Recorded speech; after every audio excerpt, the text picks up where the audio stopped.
Bagi masyarakat Kampung Sarugo, pohon aren tidak hanya bisa diambil air niranya sebagai bahan gula aren. Kali ini saya mau mencari lidi aren sebagai bahan pembuatan luka jebakan belut. Jadi kita memang harus ngumpulin dulu dari helaian daun ini, nanti kita ambil bagian ini nih, tangkainya yang buat untuk membentuk luka. Sebelum membuat luka, tidak salah rasanya. Kalau saya juga mencicipi segarnya air nira sadapan hari ini. Pas banget nih untuk menghilangkan dahaga di siang hari.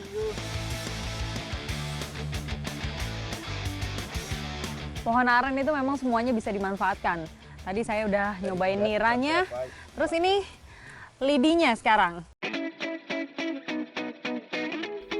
Lidi aren yang sudah diserut langsung dianyam. Celah antara lidi juga harus diperhatikan agar belut tidak kabur. Pada bagian tengah anyaman, perlu ditambah kerangka bulat agar luka membentuk lingkaran. Penggunaan lidi aren sebagai bahan luka sudah diwariskan secara turun-temurun karena lebih kuat dan awet saat terkena air. Sekarang saya bagian bikin tutupnya, supaya nanti belutnya itu bisa masuk dari lubang ini, terus dia nggak akan bisa keluar lagi karena terhalang oleh ini nih, duri-durinya.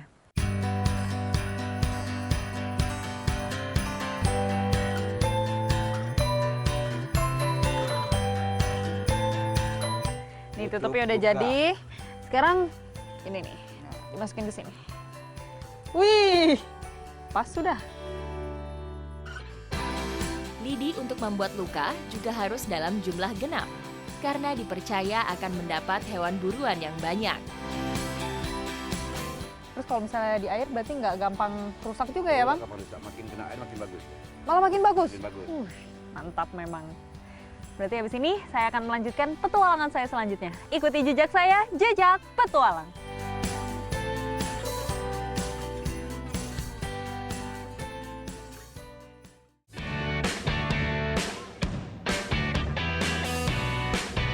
Nah ini sekarang saya lagi mencari lokasi yang tepat untuk menaruh perangkapnya. Sebelum dipasang, 40 luka yang kami bawa ini harus diisi umpan terlebih dahulu.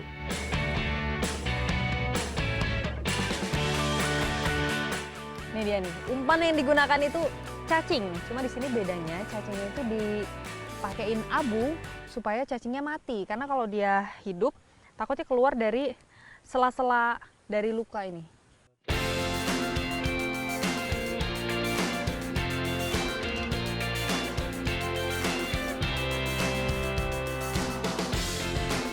Nah ini umpannya sudah ada di dalam semua, sudah siap untuk pasang luka.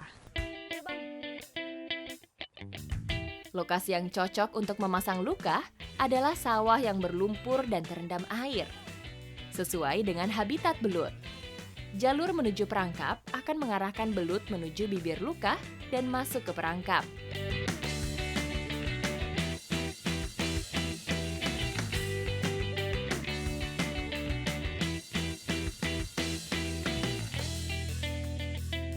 Sembilan 90% warga Sarugo itu bekerja sebagai petani. Makanya nggak heran di sini tuh banyak belut. Bahkan mencari belut itu juga dijadikan salah satu mata pencaharian.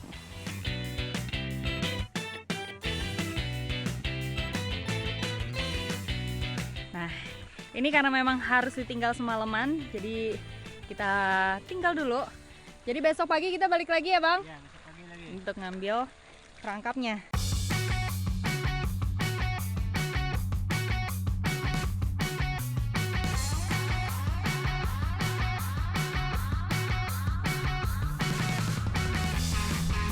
Udah semalaman, gak sabar nih kira-kira dapat belutnya banyak apa enggak. Ayo Bang! Ayo.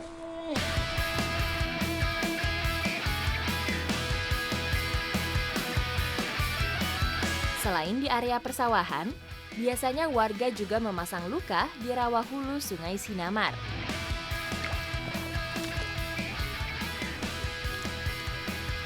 Wah! Ada Bang! Bener aja nih. Langsung dapat kita. Ini peruntungan pertama. Menangkap belut dengan luka lebih memerlukan kesabaran. Itulah alasannya diperlukan banyak luka. Ini bahkan lebih dari satu. Mantap. Beneran ternyata banyak di sini.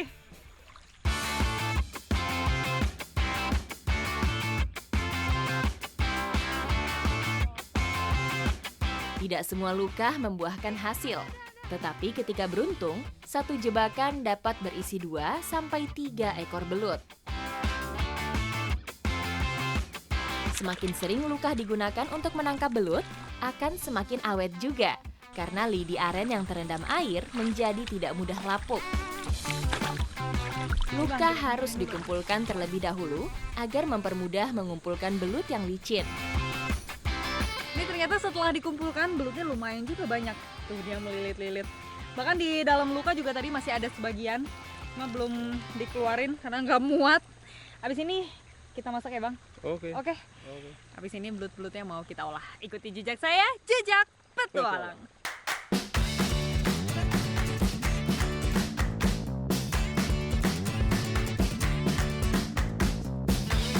Satu lagi olahan unik dari Desa Seribu Gonjong yang berbahan dasar belut. Cara memasaknya pun cukup unik. Belut-belutnya sekarang mau dimasak menjadi bolui gulai tampuruang atau belut dalam tempurung. Ini salah satu masakan khas dari Kampung Sarugo yang nggak ada di daerah lain. Sambil menunggu semua bahan dipersiapkan, semua belut harus dipanggang terlebih dahulu. Bukan masakan khas Minang namanya kalau masak tidak pakai santan. Ini saya lagi marutin kelapanya dulu. Jadi belut-belut itu memang sengaja dibakar terlebih dahulu sebelum digulai supaya lendirnya itu hilang dan juga nanti aromanya itu lebih sedap. Memanggang belut bertujuan agar dagingnya tidak mudah hancur ketika dimasak menggunakan kuah. Potong belut panggang menjadi beberapa bagian agar muat masuk ke tempurung kelapa. Setelah santan dan bumbu halus tercampur, tambahkan serai dan asam kandis. Yang unik dari memasak boluit gulai tampuruang, itu semua bumbunya dicampur dalam keadaan mentah, baru nanti dimatangkannya saat dibakar.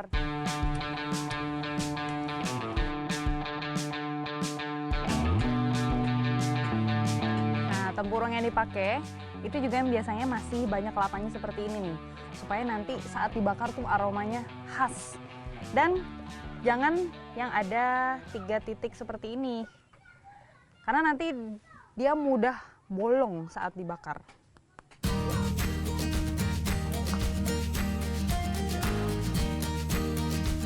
Ini masaknya juga cukup lama, bisa sampai 1 jam, karena kita menggunakan bara. Dan tetap dijaga supaya apinya tidak nyala terlalu besar, supaya batok kelapanya itu tidak hancur.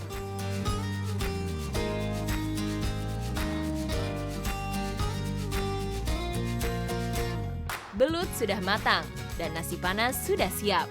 Saatnya mengisi perut setelah lelah bertualang seharian.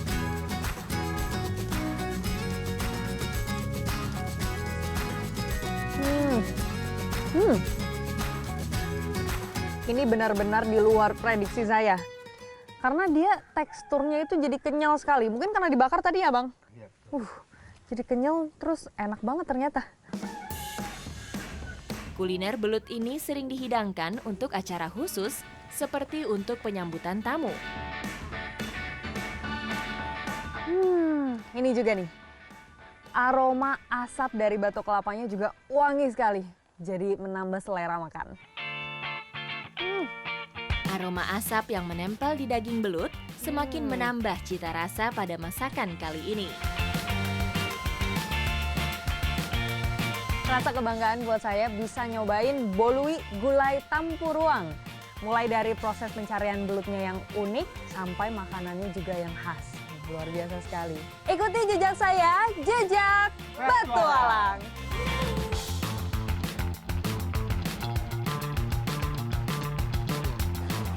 Aman nggak?